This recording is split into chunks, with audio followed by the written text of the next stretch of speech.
আমি একটা জিনিস খেয়াল করে দেখেছি, কালো রঙের ব্যক্তিদের তুলনায় ফর্সা রঙের ব্যক্তিদের চরিত্র একটু বেশিই খারাপ হয়। সেটা পুরুষ হোক বা মহিলা হোক। একটা প্রবাদ আছে, চকচক করলে সোনা হয় না। অথচ আমরা সবাই চকচক জগজগের পিছনে কিন্তু সারাক্ষণ ছুটে বেড়াই। একটা কথা মনে রাখবেন, সব পয়সার যদি দাম বেশি হতো তাহলে কিন্তু বাজারে মূলার মূল্য সবচাইতে বেশি হতো সব সবজির তুলনায়। অথচ মূলার মূল্য হচ্ছে অন্য সবজির তুলনায় খুবই কম। আর হোয়াইট ডায়মন্ডের মূল্যও কিন্তু বেশি হতো। অথচ হোয়াইট ডায়মন্ডের তুলনায় কিন্তু ব্ল্যাক ডায়মন্ডের দাম অনেক বেশি।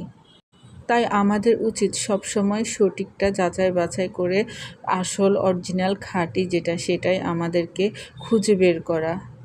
এইখানে আমি কিন্তু সব ফর্সা লোকদের চরিত্র খারাপ সেটা কিন্তু বুঝাই নাই। আবার যে একেবারে কালো ব্যক্তিরা একবারে সাধু সেটাও কিন্তু বুঝাই নাই।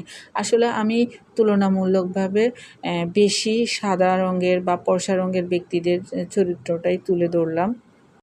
তো আমি আজকে রান্না করেছি, এই যে দেখতে পাচ্ছেন বেগুন ভাজা করেছি আর গুঁড়া চিংড়ি শুটকি দিয়ে একটা ভর্তা বানালাম হাতে চটকে। তো এই জন্য কিন্তু আমি চিংড়ি শুটকিগুলোও কিন্তু সুন্দরভাবে টেলে নিয়েছি আর সেগুলো এখন আমি হাতে কষলে নিচ্ছি। আর এদিকে কিন্তু আমি কাঁচামরিচটাও ছোট ছোট পিস করে এগুলো ভালোভাবে ফ্রাই প্যানে ভেজে নিয়েছি।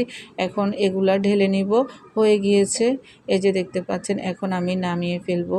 এদিকে কিন্তু আমি পেঁয়াজ তারপর হচ্ছে ধনিয়া পাতা সেগুলোও কিন্তু আমি ভালোভাবে কেটে নিয়েছি সুন্দরভাবে। এই যে দেখতে পাচ্ছেন এখন সামান্য পরিমাণ লবণ দিয়ে আমি কষলে নিচ্ছি ভালোভাবে। এগুলাকে একটু মেখে নিয়ে তারপরে আমি কাঁচামরিচটাও মেখে নিব। এইদিকে দেখতে পাচ্ছেন সব কিছু কিন্তু এখন ঠান্ডাই হয়ে গিয়েছে। তো আমি কিন্তু এই যে হাতে কষলে নিচ্ছি, তারপর আমি সব কিছু ভালোভাবে মিক্স করে নেব। আর এখন আমি মিক্স করে নিব আর এরপরে কিন্তু আমি সরিষার তেল দিব। সরিষার তেলে কিন্তু ভালো একটা ফ্লেভার আসবে।